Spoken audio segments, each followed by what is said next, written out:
আসসালামু আলাইকুম। আশা করি সবাই ভালো আছো। আজ আমি আলোচনা করব প্রাস বা প্রক্ষেপক সম্পর্কে। আচ্ছা, তোমরা ধরে নাও যে এটা হচ্ছে আমাদের ভূমিস্থ একটা রেখা। আমি এটাকে এক্স অক্ষ হিসেবে বিবেচনা করেছি। আর একটা উল্লম্ব রেখা দেয়া আছে আমাদের ওয়াই, ও ওয়াই, এটা হচ্ছে আমাদের কি ওয়াই অক্ষ। ঠিক আছে? তো ও বিন্দু থেকে একটা বস্তুকে আমরা তির্যকভাবে নিক্ষেপ করলাম। ভূমির সাথে বা আনুভূমিকের সাথে কত কোণে? থিটা নট কোণে। তাহলে যদি কোনো বস্তুকে আমরা আনুভূমিকের সাথে তির্যকভাবে উপরের দিকে নিক্ষেপ করি, তাহলে এই ধরনের বস্তুগুলোকে আমরা মূলত বলবো কি প্রাস বা প্রক্ষেপক। আমি আবারও বলছি, যদি বলা হয় প্রাস কি বা প্রক্ষেপক কি, তার আমাদের সংজ্ঞাটা হবে কোনো বস্তুকে আনুভূমিকের সাথে তির্যকভাবে উপরের দিকে নিক্ষেপ করা হলে তাকে প্রাস বা প্রক্ষেপক বলে। আচ্ছা, এখন দেখো, আমি ধরে নিয়েছি যে ও বিন্দু থেকে একটি বস্তুকে বা একটি প্রাসকে আনুভূমিকের সাথে কত কোণে? থিটা নট কোণে উপরের দিকে আমরা নিক্ষেপ করলাম এবং তাকে কত বেগে নিক্ষেপ করা হলো? ভি নট বেগে। অর্থাৎ এই জায়গা থেকে যদি আমরা হিসাবটা কাউন্ট করি, এখানে কিন্তু আমাদের সময়টা জিরো, মানে আদি অবস্থান ও থেকে যাত্রা শুরু, তাহলে এখানে সময়টা কত আমাদের? জিরো।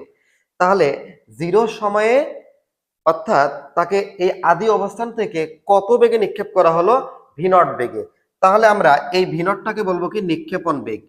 তাহলে ভি নটটাকে বলা হবে কি নিক্ষেপণ বেগ।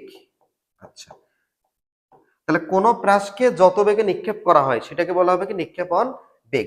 এখন আমরা কত কোণে নিক্ষেপ নিক্ষেপ করছি? এখানে থিটা নট কোণে কিন্তু আমরা নিক্ষেপ করছি। আর আমরা যে কোণে নিক্ষেপ করব সেই কোণটাকে বলা হবে কি নিক্ষেপণ কোণ।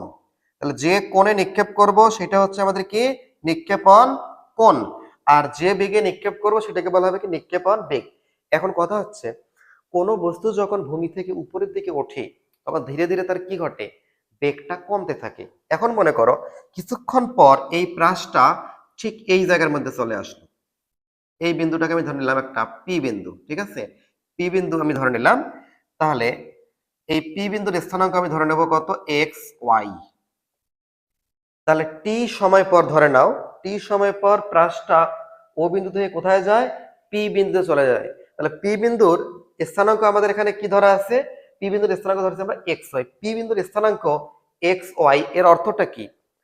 পি বিন্দুর স্থানাঙ্ক এক্স ওয়াই। আচ্ছা, আমি নেটটা একটু অফ করে নিই।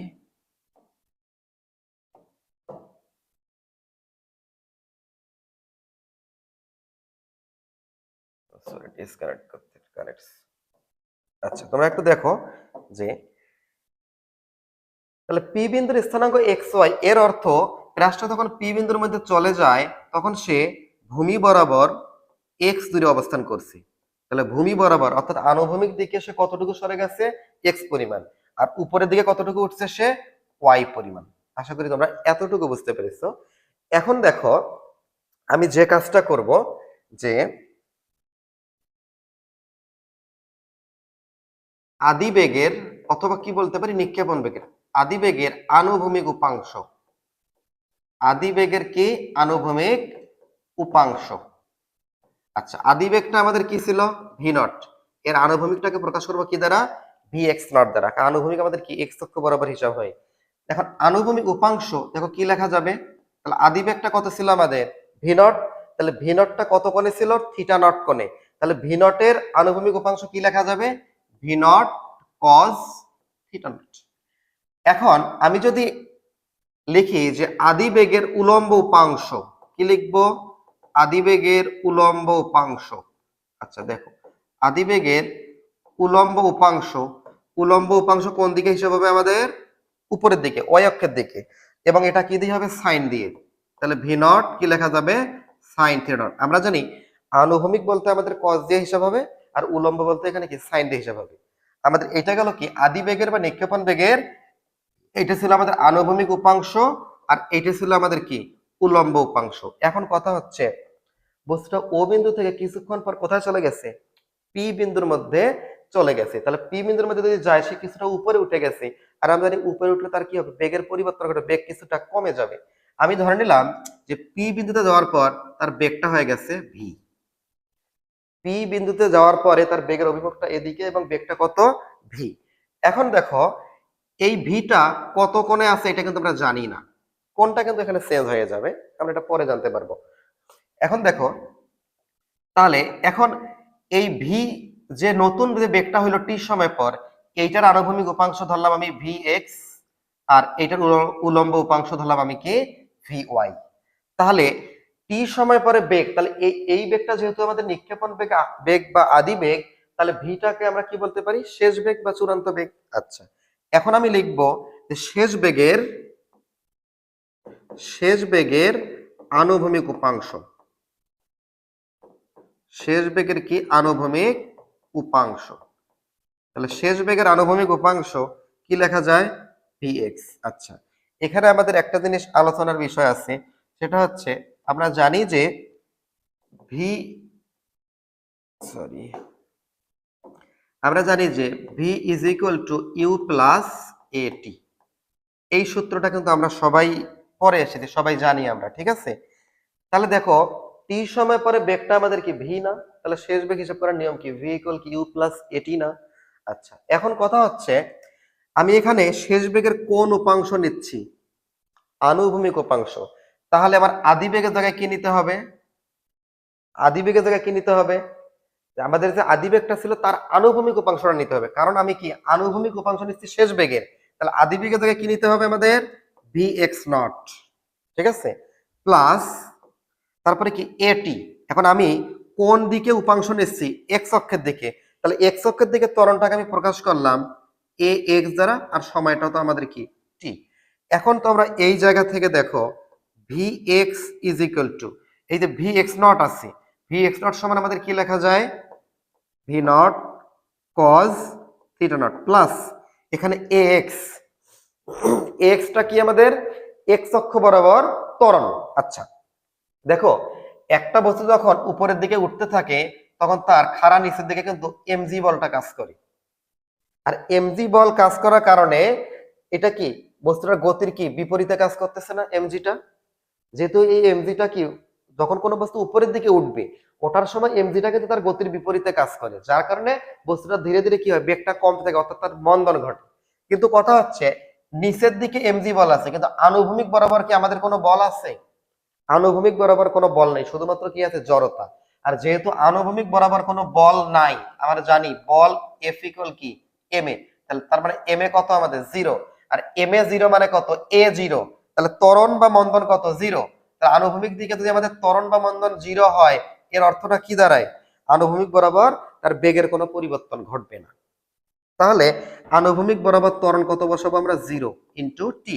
তাহলে এখান থেকে দেখো আমরা কি লিখতে পারি, ভি এক্স সমান কি লেখা যাবে, V naught cause theta not. তোমরা একটা জিনিস দেখো, এই যে ভি এক্স এর মান যত, ভি এক্স এর মান আমরা যত পাইলাম, আমাদের ভি এক্স নটের মানও কিন্তু তত ছিল, অর্থাৎ আনুভূমিক দিকে আদিবেগ যত ছিল শেষ বেগও কিন্তু ঠিক ততই।